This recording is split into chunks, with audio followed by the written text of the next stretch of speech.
জামিনে মুক্তি পেয়েই এবার সিটি কর্পোরেশন নির্বাচনে লড়াই করার ঘোষণা দিলেন জুলাই গণঅভ্যুত্থানের হত্যা মামলার আসামি নারায়ণগঞ্জ সিটি কর্পোরেশনের সাবেক মেয়র ও কার্যক্রম নিষিদ্ধ আওয়ামী লীগের নেত্রী সেলিনা হায়াৎ আইভী। বুধবার রাত 10:08 গাজীপুরের কাশিমপুর মহিলা কেন্দ্রীয় কারাগার থেকে তিনি মুক্তি পান। আর মুক্তি পেয়েই দেন নির্বাচনে লড়াই করার ঘোষণা।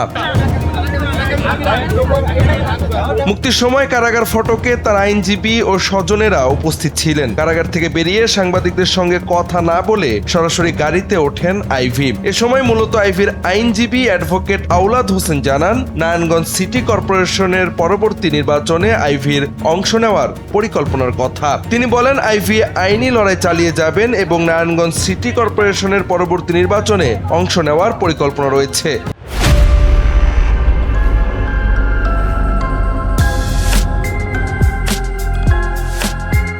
মুক্তির পরপর বাড়ি ফিরে সরকারকে ধন্যবাদও জানান আওয়ামী লীগের এই নেত্রী। বলেন, মানবিক সরকার গঠনের কথাও। সরকারের প্রতি আমার ধন্যবাদ জ্ঞাপন করছি। জেলে আমার মতো আরো অনেক মায়েরা আছে, তারা নিরপরাধ। এ ঘটনায় তীব্র ক্ষোভ প্রকাশ করেছে জুলাই গণঅভ্যুত্থানে অংশগ্রহণকারীরা। ডাকসু নেতা মোসাদ্দেক আলী ইবনে মোহাম্মদ জুলাইয়ের সময় আইভীর কার্যক্রমের একটি ভিডিও শেয়ার করে প্রশ্ন করেন, এই খুনিকে 12টি হত্যা মামলা থেকে সরকার কিসের ভিত্তিতে মুক্তি দিচ্ছে?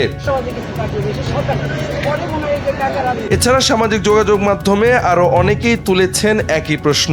এর আগে রিফাইন্ড আওয়ামী লীগের আলোচনায় উঠে এসেছিল আইভীর নাম। তুলনামূলক জনপ্রিয়তা থাকায় আইভী সহ আরো কয়েকজন নেতাকে সামনে রেখে রিফাইন্ড আওয়ামী লীগের আলোচনা চলছিল। এমন অবস্থায় অনেকে প্রশ্ন করছেন, তবে কি আইভীকে মুক্তি দেওয়ার মাধ্যমে শুরু হলো রিফাইন্ড আওয়ামী লীগের কার্যক্রম?